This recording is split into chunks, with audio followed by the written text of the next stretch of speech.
अज्ञानतिमिरान्धस्य ज्ञानाञ्जनशलाकया चक्षुरुन्मीलितं येन तस्मै श्रीगुरवे नमः। আমি আমার পরমারাধ্য গুরুদেব শ্রী শ্রীমৎ ভক্তি সুন্দর ভাগবত মহারাজের রাতুল চরণ যুগলে অগণিত দণ্ডবত প্রণাম জানিয়ে এবং সকল সাধুগুরু বৈষ্ণব ভক্তবৃন্দের চরণে দণ্ডবত প্রণাম জানিয়ে এখন আমি আলোচনা করব শ্রীমদ্ ভগবদ্গীতার কর্মযোগ। শ্রীমদ্ ভগবদ্গীতার কর্মযোগের সেই শ্লোকগুলি আলোচনা করব এখন, যেগুলি West Bengal Higher Secondary Education বোর্ডের অন্তর্গত যে সিলেবাসের মধ্যে, সংস্কৃত সিলেবাসের মধ্যে যে শ্লোকগুলি আছে সেই শ্লোকগুলি নিয়ে আলোচনা করব উচ্চ মাধ্যমিক সংস্কৃত শিক্ষার্থীদের জন্য আর সমাজের সকলের জন্য। এখন আমি সেই শ্লোকগুলি আলোচনা করব। প্রথমেই বলি, গীতা হলো ভগবান শ্রীকৃষ্ণের মুখনিসৃত বাণী। ভগবান শ্রীকৃষ্ণ যখন দেখলেন যে কুরুক্ষেত্র যুদ্ধ শুরু হওয়ার আগে অর্জুন মোহগ্রস্ত হয়ে পড়েছেন, তখন অর্জুনের সমস্ত মোহ দূর করার জন্য ভগবান যে উপদেশগুলি প্রদান করেন তা গীতা নামে পরিচিত হয়েছে। যেহেতু তিনি গানের ছলে উপদেশ প্রদান করেছেন, সেই জন্য ভগবানের বাণীগুলি গীতা নামে অভিহিত হয়েছে। গীতায় 700টি শ্লোক রয়েছে আর 18 অধ্যায় রয়েছে। গীতার 18টি অধ্যায়, তার মধ্যে তৃতীয় অধ্যায় হলো কর্মযোগ।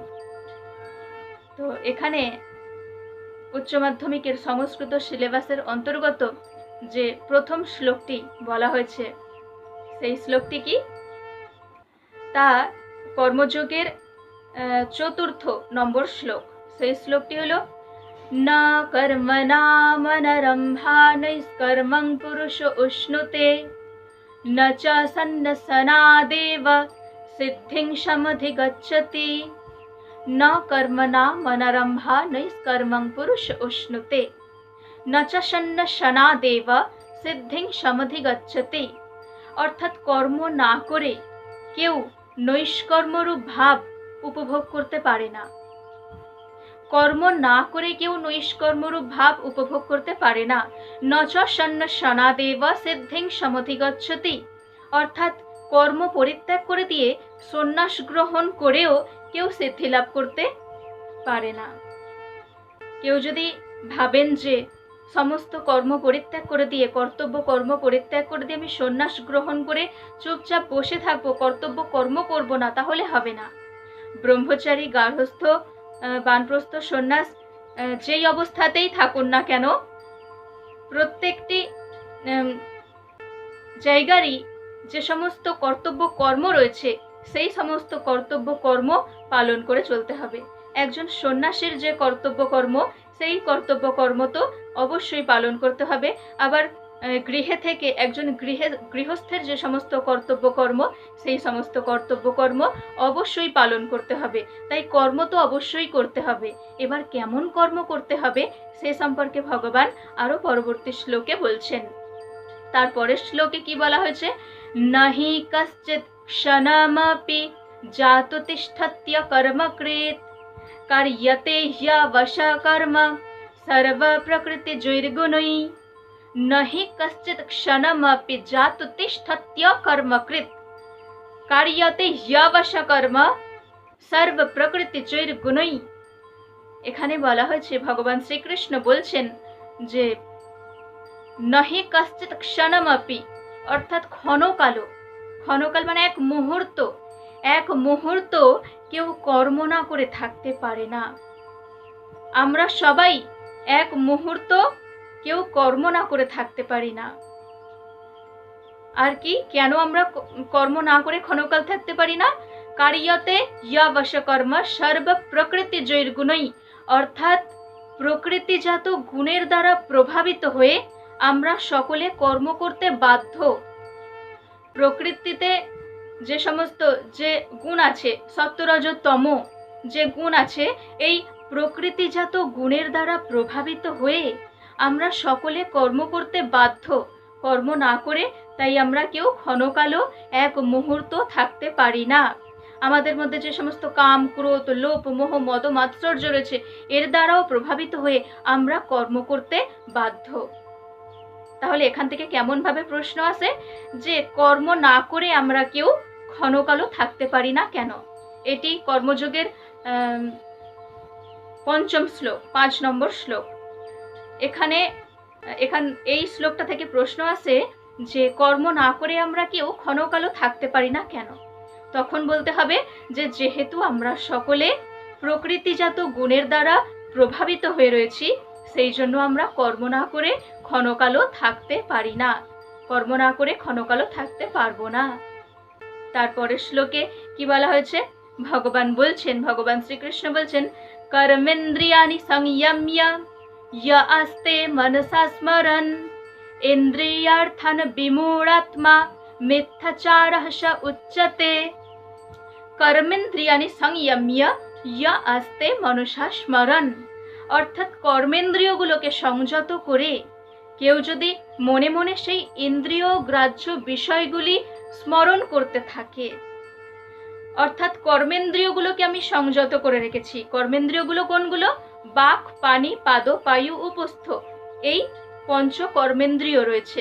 এই পঞ্চ কর্মেন্দ্রিয় আমরা সংযত করে রেখেছি, কিন্তু মনে মনে যদি সেই ইন্দ্রিয়গ্রাহ্য বিষয়গুলি যদি মনে করতে থাকি, তাহলে কিন্তু ভগবান কি বলছেন?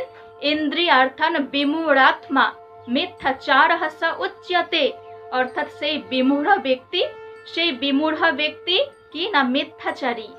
তাহলে মিথ্যাচারিতা করা হয় যে আমি কোনো খারাপ কাজ করছি না, কিন্তু খারাপ কাজের চিন্তা করছি, তাহলে কিন্তু মিথ্যাচারী হয়ে যাব। আমি কারো অপরের ক্ষতি করছি না, কর্মেন্দ্রিয়গুলো দিয়ে আমি কারো ক্ষতি করছি না, কিন্তু ক্ষতির চিন্তা ভাবনা করছি, মনে মনে কারো ক্ষতির চিন্তা ভাবনা করছি, তাহলে কি হবে? কেউ যদি এমন করেন তাহলে তিনি মিথ্যাচারী হয়ে যাবেন। কর্মযোগের 6 নম্বর শ্লোকে ভগবান শ্রীকৃষ্ণ তাই বললেন। এখানে কেমন প্রশ্ন আসে এই শ্লোকটা থেকে? যে মিথ্যাচারী কাদের বলা হয়েছে, ভগবান শ্রীকৃষ্ণ কাদের মিথ্যাচারী বলেছেন? তখন বলতে হবে যে যারা কর্মেন্দ্রিয়গুলোকে সংযত করে ইন্দ্রিয়গ্রাহ্য বিষয়গুলি যারা মনে মনে স্মরণ করতে থাকে, তারা মিথ্যাচারী, তাদেরকে মিথ্যাচারী বলা হয়েছে। এইভাবে প্রশ্ন আসে। কেন বলুন তো মিথ্যাচারী বলা হয়েছে? আমরা মনে মনে কি চিন্তা ভাবনা করছি, কি ভালো চিন্তা করছি, কি খারাপ চিন্তা করছি, কারো উপকারের কথা চিন্তা করছি নাকি কারো অপকারের কথা চিন্তা করছি, তা আমরা সকলের চোখে ফাঁকি দিয়ে চিন্তা ভাবনা করতেই পারি। কিন্তু পরমেশ্বর ভগবান শ্রীকৃষ্ণ তিনি অন্তর্যামী, তিনি সকলের অন্তরের কথা বুঝতে পারেন। তাই সকলের চোখকে ফাঁকি দিলেও ভগবানকে কখনো আমরা ফাঁকি দিতে পারবো না। যাই চিন্তা ভাবনা করি না কেন, ভগবান সব জানতে পারেন, সব বুঝতে পারেন। সেই জন্য বলা হয়েছে। পরবর্তী শ্লোকে কি বলা হয়েছে? यस्त्विन्द्रियाणि मनसा नियम्यारभते अर्जुन कर्मेन्द्रियै कर्मयोगम् अशक्तः स विशिष्यते। यस्त्विन्द्रियाणि मनसा नियम्यारभते अर्जुन, অর্থাৎ এখানে ভগবান বলছেন কর্মযোগের 7ম শ্লোকে, 7 নম্বর শ্লোকে ভগবান বলছেন यस्त्विन्द्रियाणि मनसा नियम्यारभते अर्जुन कर्मेन्द्रियै कर्मयोगम् अशक्तः स विशिष्यते। যারা ইন্দ্রিয়গুলোকে সংযত করে নিরাসক্তভাবে কর্তব্য কর্ম করে চলেন, তারা শ্রেষ্ঠ ব্যক্তি। ভগবান কাদের শ্রেষ্ঠ বলছেন? প্রশ্ন আসে যে ভগবান কাদের শ্রেষ্ঠ বলেছেন, সমাজে শ্রেষ্ঠ ব্যক্তি কারা?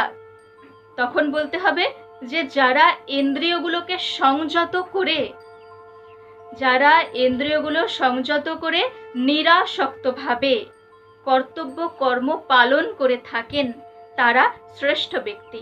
ভগবান সেই সমস্ত ব্যক্তিদেরকে শ্রেষ্ঠ ব্যক্তি বলেছেন। यस्त्विन्द्रियाणि मनसा, অর্থাৎ মনের দ্বারা যারা ইন্দ্রিয়গুলোকে সংযত করে রেখেছেন।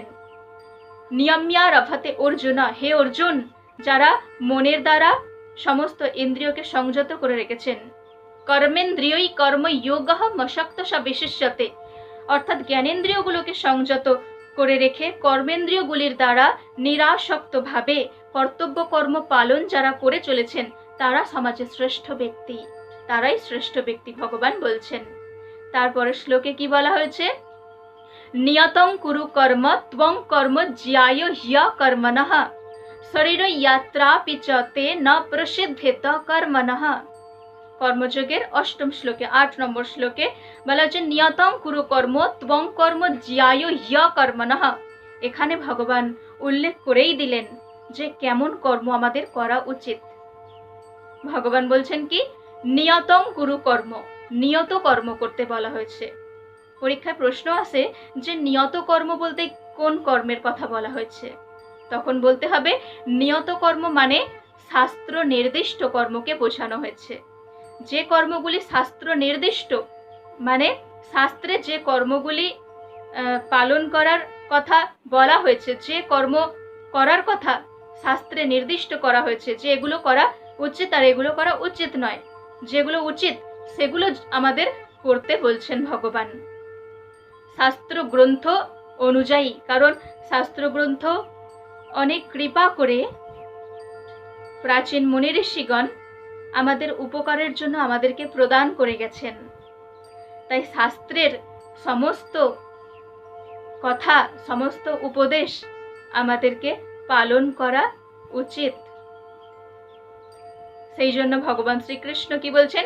নিয়তং কুরু কর্ম ত্বং কর্ম জ্যায় হ্য কর্মণঃ শরীর যাত্রাপি চ তে ন প্রসিদ্ধেত কর্মণঃ।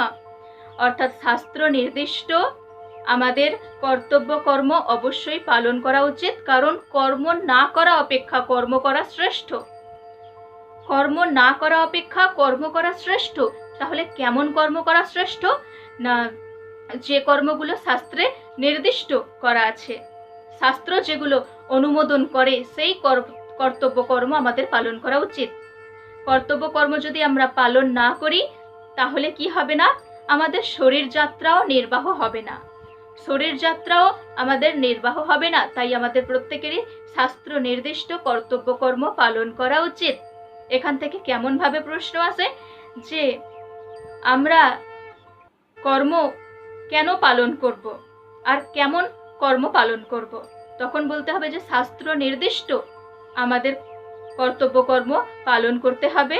আর কেন পালন করতে হবে?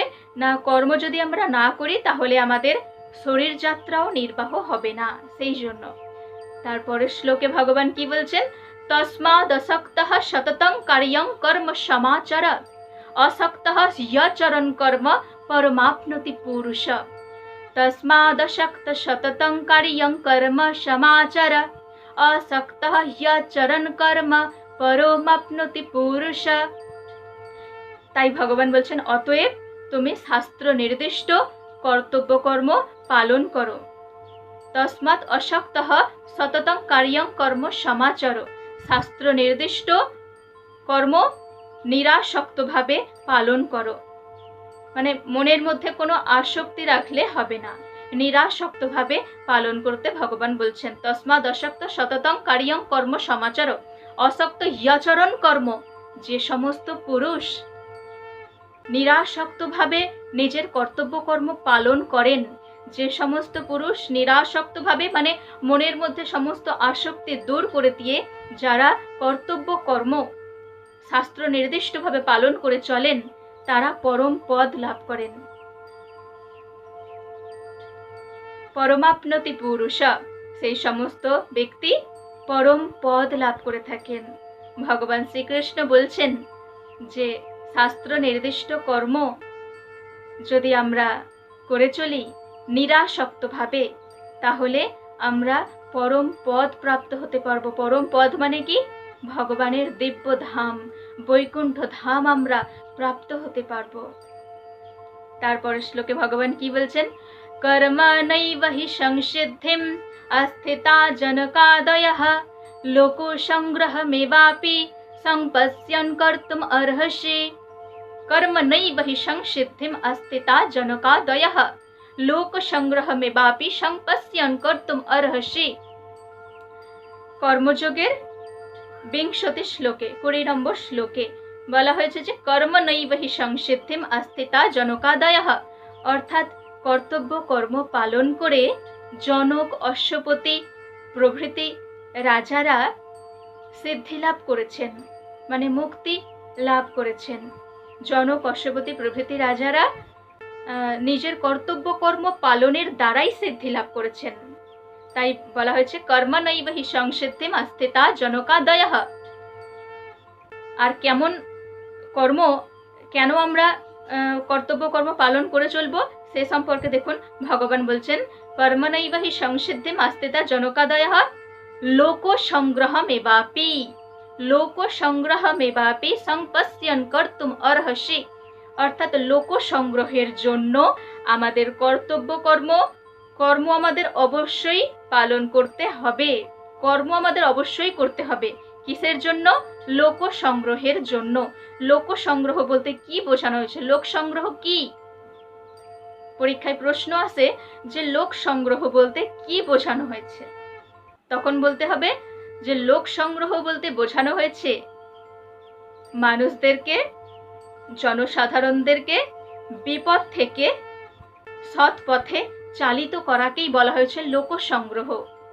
জনসাধারণকে বিপদ থেকে সৎ পথে চালিত করা, যাতে সবাই বিপদ পরিত্যাগ করে দিয়ে যাতে সৎ পথে জীবনযাপন করেন, সেই চেষ্টাই আমাদের করতে হবে। আর সেই চেষ্টার জন্য আমাদের কর্ম অবশ্যই করতে হবে। তাই লোক সংগ্রহ বলতে কি বোঝানো হয়েছে না সকলকে বিপদ থেকে সৎ পথে চালিত করা। সৎ পথে চালিত করার জন্য আমাদেরকে অবশ্যই কর্তব্য কর্ম পালন করতে হবে। এখানে কর্মযোগের এই কিছু শ্লোক এই সিলেবাসের, সংস্কৃত সিলেবাসের কেন অন্তর্ভুক্ত করা হয়েছে? কারণ উচ্চ মাধ্যমিক শিক্ষার্থীদের বয়স এমনই যে সেই সময় কেউ কেউ বিপথে চালিত হয়ে যায়। যাতে বিপথে চালিত না হয় সেই জন্য আমাদেরকে জ্ঞান লাভ করতে হবে, শিক্ষার্থীদেরকে জ্ঞান দিতে হবে। কারণ ছাত্রছাত্রীরাই তো দেশের ভবিষ্যৎ। তারা যদি বিপথে চলে যায় তাহলে কি হবে? আমাদের দেশের ভবিষ্যৎ খারাপ হয়ে যাবে। যাতে আমাদের দশের যাতে মঙ্গল হয় সেই জন্য শিক্ষার্থীদেরকে উপদেশ দেওয়ার জন্যই এই কর্মযোগের কিছু শ্লোক অন্তর্ভুক্ত করা হয়েছে। সঠিক পথের উপদেশ যদি আমরা লাভ করতে চাই তাহলে শ্রীমদ্ ভগবদ গীতার থেকে বিকল্প আর কিছু নেই, হতে পারে না। শ্রীমদ্ ভগবদ গীতার বিকল্প আর কোনো কিছু হতেই পারে না। তাই এই শ্লোকগুলো এখানে বর্ণনা করা হয়েছে। তারপরে কত সুন্দর শ্লোক বলা হয়েছে দেখুন, ইয়ত ইয়দাচরতে শ্রেষ্ঠস্তত্ব দেবেতর জনঃ স ইয়ৎ প্রমাণং কুরুতে লোকস্তদনুবর্ততে। খুব সুন্দর শ্লোক। ইয়ত ইয়দাচরতে শ্রেষ্ঠস্তত্ব দেবেতর জনঃ, কর্মযোগের 22 নম্বর শ্লোকে বলা হয়েছে। ভগবান শ্রীকৃষ্ণ বলছেন ইয়ত ইয়দাচরতে শ্রেষ্ঠস্তত্ব দেবেতর জনঃ। সমাজের শ্রেষ্ঠ ব্যক্তিরা যা আচরণ করেন সাধারণ মানুষও তাদেরকেই অনুসরণ করে সেই রকম আচরণই করতে থাকেন। সেই জন্য খুব সাবধানবশত সমাজের যারা শ্রেষ্ঠ ব্যক্তি আছেন তাদেরকে ভালো আচার আচরণ করা দরকার। কারণ তাদের উপর লক্ষ্য রেখে সবাই সেই রকম পথই অনুসরণ করবে। তাই শ্রেষ্ঠ ব্যক্তি যারা তাদের আচার আচরণ কিন্তু সঠিক হওয়া দরকার। একথাই ভগবান এখানে বলছেন যে ইয়ত ইয়দাচরতি, শ্রেষ্ঠ ব্যক্তিরা যা আচার আচরণ করেন সাধারণ মানুষরাও সেই রকম আচার আচরণ করেন। পরীক্ষায় হয়তো প্রশ্ন আসবে যে সাধারণ মানুষরা কেমন আচার আচরণ করতে থাকেন, কি দেখে তারা আচার আচরণ করতে থাকেন। তখন বলতে হবে যে সমাজের শ্রেষ্ঠ ব্যক্তিরা যেমন আচার আচরণ করেন সাধারণ মানুষরাও সেই রকম আচার আচরণ করেন। সয়ৎ প্রমাণং কুরুতে, শ্রেষ্ঠ ব্যক্তিরা যা প্রমাণ বলে মনে করেন। প্রমাণ মানে কি? তারা যেটাকে বলেন যে হ্যাঁ এটা ঠিক, তারা যেটাকে আদর্শ বলে মনে করেন, তারা যেই আদর্শ সৃষ্টি করেন সেই দিকেই সেটাই সবাই বলেন যে হ্যাঁ এটা ঠিক, সেটাই সবাই মেনে চলেন। সয়ৎ প্রমাণং কুরুতে লোকস্তদনুবর্ততে, সেই সমাজের শ্রেষ্ঠ ব্যক্তিরা যা কিছু প্রমাণ বলে মনে করেন সাধারণ মানুষরাও সেই দিকেই অনুবর্তন করে থাকেন। এ কথা ভগবান বলছেন। তারপরে তিনি কি বলছেন, নমে পার্থাস্তি কর্তব্যং ত্রিষু লোকেষু কিঞ্চন নানুবাপ্তো মবাপ্তব্যং বর্ত এব চ কর্মণি। নমে পার্থাস্তি কর্তব্যং ত্রিষু লোকেষু কিঞ্চন নানুবাপ্তো মবাপ্তব্যং বর্ত এব চ কর্মণি। নমে পার্থাস্তি কর্তব্যম। আচ্ছা, ইয়দ যদাচরতি, এই শ্লোকটি হচ্ছে কর্মযোগের 21 নম্বর শ্লোক। এই নমে পার্থাস্তি কর্তব্যং, এই শ্লোকটি হচ্ছে কর্মযোগের 22 নম্বর শ্লোক। নমে পার্থাস্তি কর্তব্যং ত্রিষু লোকেষু কিঞ্চন। ভগবান শ্রীকৃষ্ণ বলছেন দেখুন যে হে অর্জুন, হে পার্থ, এই ত্রিভুবনে, ত্রিষু লোকেষু মানে এই ত্রিলোকে বা ত্রিভুবনে, ত্রিভুবন বলতে কি বোঝানো হয়েছে, স্বর্গ মর্ত পাতাল, এই ত্রিভুবনে আমার চাওয়া পাওয়ার কিছুই নেই। এমন কোনো ত্রিভুবনে জিনিস নেই, এমন কোনো সুখ নেই যা আমার অপ্রাপ্ত, যা লাভ করার আশা আমার মধ্যে রয়েছে। এই রকম কোনো কিছুই আমার মধ্যে নেই। সব কিছুই আমার সৃষ্টি, সব কিছুই তো ভগবানের সৃষ্টি। এই ত্রিভুবনের এমন কোনো জিনিস নেই যার প্রতি ভগবান আসক্ত। ভগবানের কোনো কিছু চাওয়া পাওয়ার নেই এই ত্রিভুবনে।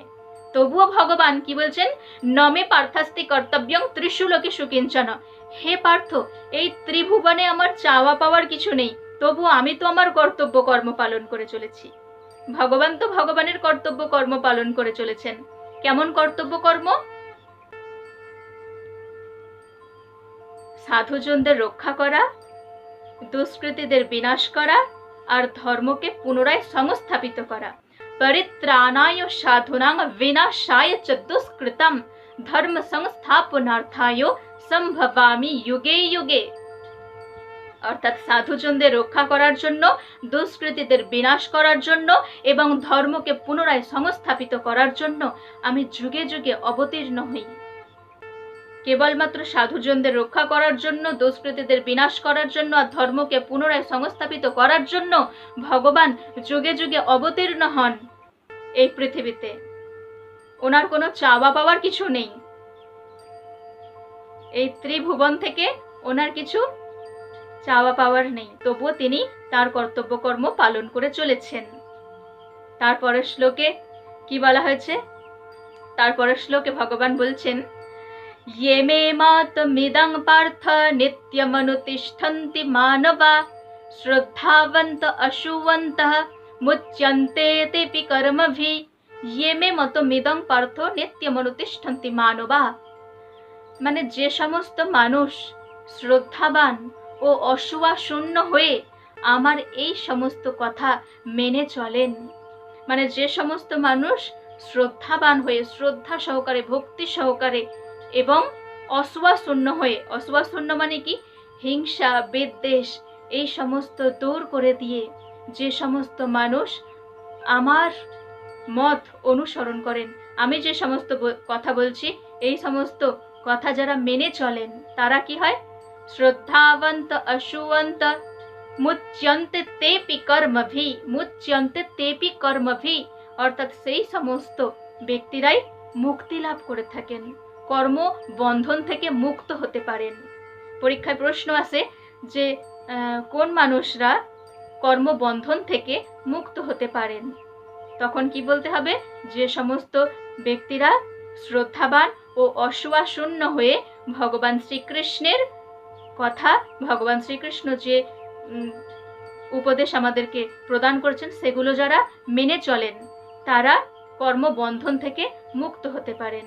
আর আগের শ্লোকটায় কেমন প্রশ্ন আছে যে কার এই ত্রিভুবনে কোনো কর্তব্য কর্ম নেই, তখন বলতে হবে ভগবান শ্রীকৃষ্ণের এই ত্রিভুবনে কোনো কর্তব্য কর্ম নেই। এই ত্রিভুবনে ভগবান শ্রীকৃষ্ণের চাওয়া পাওয়ার কিছু নেই। এই ত্রিভুবনে কার কোনো চাওয়া পাওয়ার কিছু নেই। কর্তব্য কর্ম তো ভগবান করে চলেছেন সর্বদা। প্রশ্ন আসে যে এই ত্রিভুবনে কার কোনো কিছু চাওয়া পাওয়ার কিছু নেই। তখন লিখতে হবে, উত্তর দিতে হবে যে এই ত্রিভুবনে ভগবান শ্রীকৃষ্ণের চাওয়া পাওয়ার কিছু নেই। আর এখানে কেমন প্রশ্ন আসে যে কোন ব্যক্তিরা কর্মবন্ধন থেকে মুক্ত হতে পারেন, তখন বলতে হবে যে যে সমস্ত ব্যক্তি শ্রদ্ধাবান ও অসূয়া শূন্য হয়ে, মানে হিংসা বিদ্বেষ এই সমস্ত কিছু পরিত্যাগ করে দিয়ে ভগবানের কথা মেনে চলেন, সেই সমস্ত ব্যক্তি মুক্তি লাভ করে থাকেন। এটি কর্মযোগের ৩১ নম্বর শ্লোক। তারপরে কি বলা হয়েছে? তারপরে ভগবান শ্রীকৃষ্ণ বলছেন, শ্রেয়ান ধর্ম বিগুণঃ পর ধর্মাৎ স্বনুষ্ঠিতাৎ স্বধর্মে নিধনং শ্রেয়ঃ পরো ধর্ম ভয়াবহ। এটি কর্মযোগের ৩৫ নম্বর শ্লোক। শ্রেয়ান স্বধর্মঃ বিগুণ পরধর্মাৎ স্বনুষ্ঠিতাৎ স্বধর্মে নিধনং শ্রেয় পরধর্ম ভয়াবহ। অর্থাৎ নিজের ধর্ম দোষযুক্ত হলেও নিজের ধর্মই আমাদের কাছে ভালো। নিজের ধর্ম পালন করাই ভালো, তা দোষযুক্ত হলেও ভালো। আর অপরের ধর্ম যতই গুণযুক্ত হোক না কেন, অপরের ধর্ম যতই দোষ রহিত হোক না কেন, অপরের ধর্ম কখনো পালন করা উচিত নয়। স্বধর্মে নিধনং শ্রেয়, স্বধর্ম পালন করতে গিয়ে যদি আমাদের মৃত্যুও হয়ে যায় তবুও ভালো। নিধন প্রাপ্ত যদি আমরা হয়ে যাই আমাদের স্বধর্ম পালন করতে করতে তবুও ভালো। কিন্তু অপরের ধর্ম পালন করা কেমন? পরধর্ম ভয়াবহ, অপরের ধর্ম ভয়াবহ। এই শ্লোকটি ভাব সম্প্রসারণের জন্য খুবই গুরুত্বপূর্ণ, খুব ইম্পর্টেন্ট শ্লোক। এই শ্লোক থেকে যে শ্রেয়ান স্বধর্ম বিগুণঃ পরধর্মাৎ স্বনুষ্ঠিতাৎ স্বধর্মে নিধনং শ্রেয়ঃ পরধর্ম ভয়াবহ, এই শ্লোকটি ভাব সম্প্রসারণ খুবই আসে পরীক্ষায়। তো এই শ্লোকগুলি আমাদের আজ আলোচ্য বিষয় ছিল। এখানে শেষের শ্লোকটি যে বলা হয়েছে খুব ইম্পর্টেন্ট। কেন এরকম বলা হয়েছে যে নিজের ধর্ম দোষযুক্ত হলেও তবু ভালো, অপরের ধর্ম ভয়াবহ? এখানে আমাদের কর্তব্য কর্মের কথা বলা হয়েছে। ব্রাহ্মণ ক্ষত্রিয় বৈশ্য শূদ্র, ধরুন উদাহরণ দিচ্ছি, ব্রাহ্মণ ক্ষত্রিয় বৈশ্য শূদ্র যে যার আলাদা আলাদা রয়েছে, কর্তব্য কর্ম রয়েছে। ব্রাহ্মণ যদি ক্ষত্রিয়ের কর্ম পালন করতে যান আর ক্ষত্রিয় যদি শূদ্রের কর্ম পালন করতে যান তাহলে সমাজে বিশৃঙ্খলা হয়ে যাবে। যে যার কর্ম সে তার পালন করা উচিত। এখানে শিক্ষার্থীদের ক্ষেত্রে কেমন বোঝানো হয়েছে? শিক্ষার্থীদের জন্য বলা হয়েছে যে শিক্ষার্থীদের এখন কর্তব্য কর্ম, শিক্ষার্থীদের ধর্মই হচ্ছে কি ছাত্রানাম অধ্যয়ন তপঃ, ছাত্রদের অধ্যয়নই হচ্ছে তপস্যা। ছাত্রছাত্রীদের কর্তব্য কর্মই হচ্ছে কি পড়াশোনা করা। ছাত্রছাত্রীরা যদি পড়াশোনা বাদ দিয়ে অন্য কর্মে লিপ্ত থাকে, অন্য কর্মে যদি মেতে যায় তাহলে কি হবে? ভয়াবহ রূপ ধারণ করবে, ভয়াবহ রূপ ধারণ করবে। তাহলে তাই ছাত্রছাত্রীদের পড়াশোনায় মনোযোগী করার জন্যই, যে তাদের এখন ধর্মই হচ্ছে পড়াশোনা করা, পড়াশোনায় মনোযোগী করার জন্যই এই শ্লোকটি এখানে বলা হয়েছে যে শ্রেয়ান স্বধর্ম বিগুণঃ পরধর্মাৎ স্বনুষ্ঠিতাৎ। ছাত্রছাত্রীরা হয়তো ভাবতে পারে যে পড়াশোনা বাদ দিয়ে অন্য যে সমস্ত কাজ আছে সেগুলোতে খুব আনন্দ, সেগুলোতে পড়াশোনা করা আনন্দ নেই, পড়াশোনাতে আনন্দ নেই, এই রকম যদি কোনো ছাত্রছাত্রী ভাবতে থাকে তাহলে কিন্তু তা ভয়াবহ হয়ে যাবে, তার ক্ষতি হবে, খুব ক্ষতি হবে। যতই অন্য কর্মগুলো আনন্দ দিক না কেন, ছাত্রছাত্রীদের পড়াশোনাতেই মনোনিবেশ করা অতি আবশ্যক। তাই এই শ্লোকটি এখানে বর্ণনা করা হয়েছে। সবাই এই শ্লোকগুলি, শিক্ষার্থীদের ক্ষেত্রে বলছি, এই শ্লোকগুলি ভালো করে পড়ে হৃদয়ঙ্গম করার চেষ্টা করো। আর সমাজের সকলের ক্ষেত্রে বলছি যে সবাই এই কর্মযোগের কথাগুলি হৃদয়ঙ্গম করুন, আচরণ করার চেষ্টা করুন, ভগবান কি বলছেন সেগুলো মেনে চলার চেষ্টা করুন। ভগবান আচরণ করে দেখিয়ে দেওয়ার জন্য তিনি কলিযুগে গৌরাঙ্গ মহাপ্রভু রূপে আবির্ভূত হলেন, আমাদেরকে দেখিয়ে দিচ্ছেন। তিনি উপদেশ দিয়েও ক্ষান্ত নন। উপদেশ তো দিলেন, তিনি গীতায় উপদেশ তো দিলেন, দিয়ে এবার কেমন ভাবে আমরা আচরণ করব তাও তিনি দেখিয়ে দেওয়ার জন্য অবতার ধারণ করলেন। কি অবতার? প্রেমাবতার। প্রেমের ঠাকুর গৌরাঙ্গ মহাপ্রভু রূপে তিনি আবির্ভূত হয়ে আমাদের আচরণ করে দেখিয়ে দিলেন। ভগবান আমাদের জন্য সব কিছু করতে পারেন, আমরা আমাদের ভালোর চিন্তা করি না। তাই সবাই যদি নিজেদের ভালো চান তবে শাস্ত্র নির্দিষ্টভাবে কর্তব্য কর্ম পালন করুন আর ভগবান যা বলছেন সেগুলো মেনে চলুন। হরে কৃষ্ণ।